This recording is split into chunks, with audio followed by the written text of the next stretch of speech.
आहनी अज़म के मालिक कायदे आज़म की ज़ाती ज़िंदगी और उनके इंसानी जज्बात पर बहुत कम लिखा और बोला जाता है। जब उन्होंने अपनी बीवी रत्ती जनाह की कब्र पर मिट्टी डाली तो फरते जज्बात से उनके आंसू निकल आए थे। उनकी बीवी अपने शौहर को बिस्तरे मर्ग से आखिरी खत में लिखती हैं, darling thank you for all you have done. और फिर लिखा, I love you, I love you.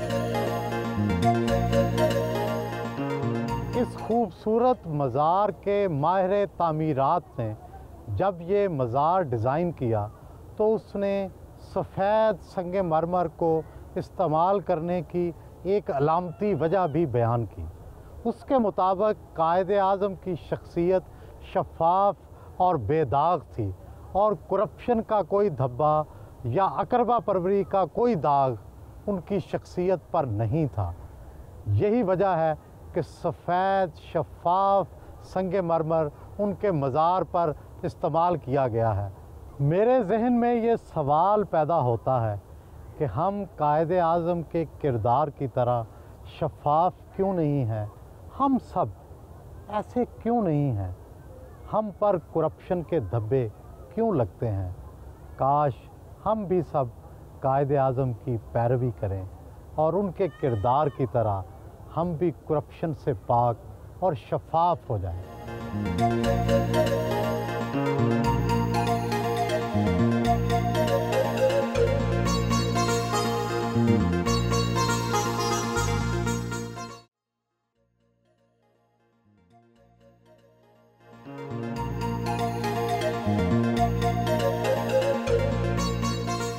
ऐ बाबाए पाकिस्तान, आज हम फिर हमेशा की तरह दो राह पर खड़े हैं।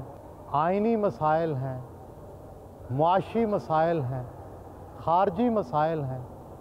गर्ज़े के किस किस का ज़िक्र करें? सिर्फ़ कौम एक बात पर मुत्तफ़िक़ है और बाबाए कौम वो सिर्फ़ आप हैं।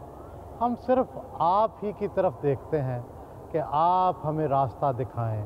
अब बाबाए कौम, इन मसलों का हल कैसे हो, कैसे करें? क्या इसका तरीका वही है कि सब इत्तफ़ाक़े राय करें, NFC अवार्ड की तरह उम्मीद का दिया जलाएं, 1973 के आइन की तरह सब मुत्तफ़िक़ हों? मेरा ख़्याल है आपने तो यही रास्ता दिखाया था।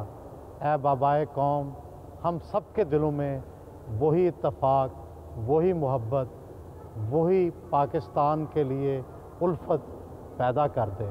यही मेरी दुआ है और शायद यही आपकी ख्वाहिश होगी।